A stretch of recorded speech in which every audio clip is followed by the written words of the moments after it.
یہ ایک رویہ آپ کو سارے کفار میں ملے گا کہ وہ پیغمبر کا انکار کرنے کے لیے یہ لفظ بولتے ہیں کہ تم چونکہ بشر ہو تو ہم تمہیں نبی ماننے نہیں مان سکتے۔ اگر آپ لوگوں کی میری طرف بھرپور توجہ ہو تو میں آپ کو ایک نکتہ سمجھانا چاہتا ہوں کہ یہ اصل اس کے پیچھے کیا چھپا ہے۔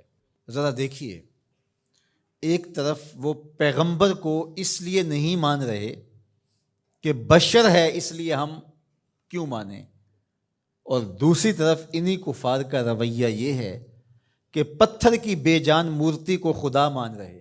ماننے پہ آ جائیں تو مٹی کے بنے ہوئے بت کو خدا مان لیں، نہ ماننے پہ آئیں تو خوبصورت انسان کو پیغمبر بھی نہ مانے۔ یہ رویہ ہے نا ان کا۔ ماننے پہ آ جائیں تو لکڑی کے تراشے ہوئے وثن کو اپنا خدا مان لیں، اور نہ ماننے پہ آئیں جو مسکرائے تو پھول کھلیں، اور جس کی سرمگی آنکھیں دلوں کے بند کواڑ کھول کے رکھ دے، اور جس کی گفتگو کے نور سے روشنیاں پھیلنے لگ جائیں، اس ستھرے اور پاکیزہ وجود کو پیغمبر ماننے سے انکار کر دے۔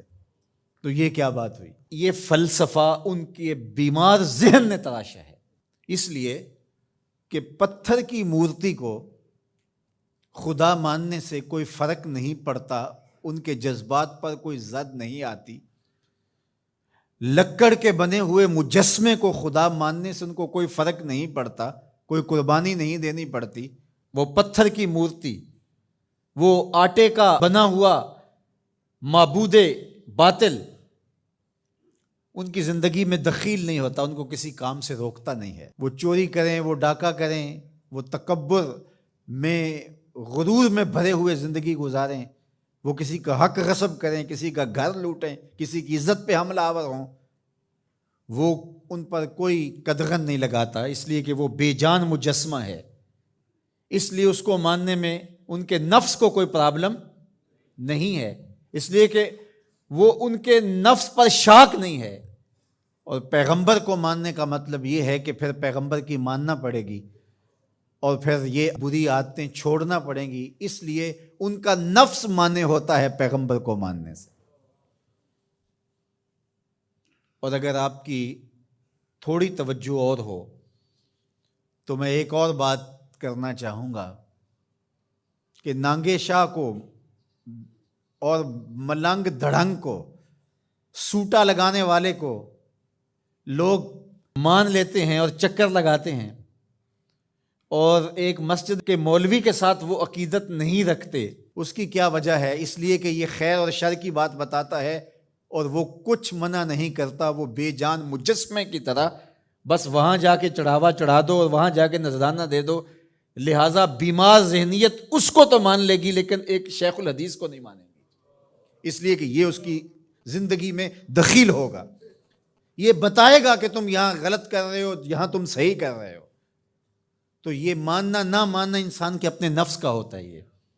اس لیے ایک طرف تو پتھر کی مورتیوں کو مان رہے ہیں اور ان کو خدا مان رہے ہیں، اور نبیوں کا اس لیے انکار کرتے ہیں کہ تم بشر ہو اس لیے نہیں مان رہے، یعنی ہمارا کرائٹیریا یہ ہے، ہمارا معیار یہ ہے کہ ہم جو ہے وہ کسی بشر کو نبی نہیں مان سکتے۔ تو جب اتنا تمہارا معیار ہے تو پتھر کو خدا کیوں مان رہے ہو؟ مٹی کے مجسمے اور مادو کو خدا کیوں مان رہے ہو؟